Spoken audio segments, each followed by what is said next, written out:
Once there was a man named Ulf who had 3 grown-up daughters. Each had married a troll and gone to live inside a hill. So Ulf had not seen any of them since their weddings. And one day he decided that he must go and visit the eldest. So he set out and walked till he came to the hill where she lived. Then all of a sudden, a door in the hillside flew open. "Welcome," said his daughter. "Come inside. Come inside." "Coming," said Ulf, and he went in. "Husband, look," she told the troll. "It's my father. Will you go buy some meat for the stew?" "Why, buy what is already owned," said the troll. He picked up a mallet and hit himself on the back of the head. Thunk! His head flew off into the stew pot, and a new head grew on his shoulders. "Ah," said Ulf, "that was a wonder to behold." And when he got home, he told his wife, "I have learned something wonderful." "What have you learned?" she asked. But Ulf just smiled and said, "I know what I know." For a few days they ate very well from the troll's stew, but then one day his wife said, "We need meat for the stew. Will you go buy some?" "Why buy what is already owned?" said Ulf. He picked up a mallet and knocked himself on the back of the head. Thunk! "Oof," said Ulf. He fell senseless to the floor. When he came to, his wife said, "Husband, why in the world did you hit yourself?" "Never mind," said Ulf grumpily. "I know what I know."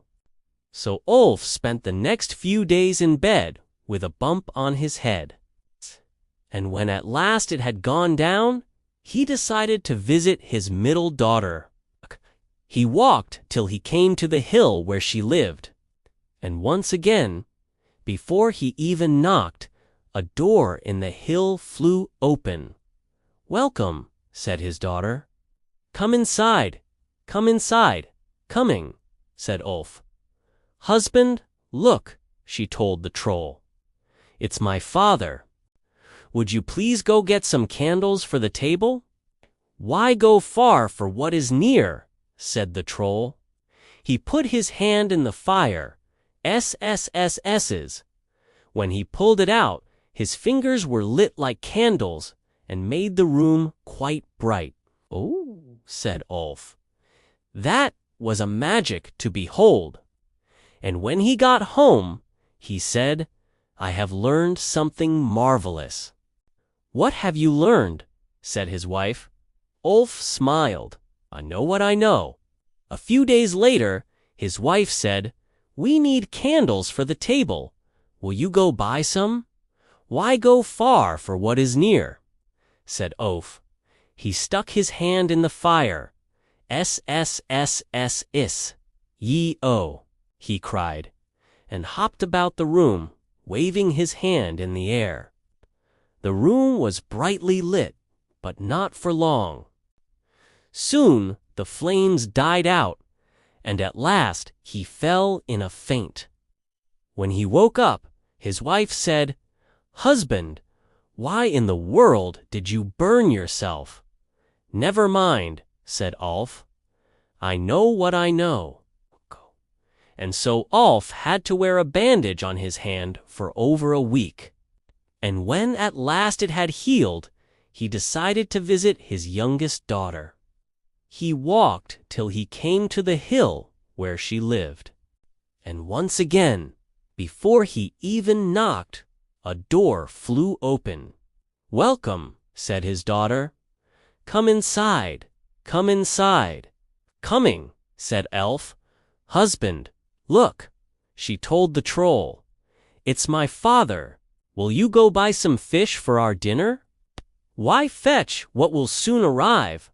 said the troll. They went outside to the well, and the troll jumped in. Splash, fish after fish came flying out. Then the troll jumped out again. "Ew," said Ulf. "That was a wonder to behold." And when he got home, he said, "I have learned something wondrous." "What have you learned?" "I know what I know." A few days later, his wife said, "We need fish for our dinner. Will you go buy some?" "Why fetch what will soon arrive?" said Ulf. He brought her outside. Then he jumped in the well. "Splash!" cried Ulf, who couldn't swim. His wife quickly lowered the bucket. Ulf grabbed the rope and climbed out, then sat dripping and shivering on the ground. "Husband, why in the world did you jump in the well?" "Never mind," said Ulf. "I know what I know."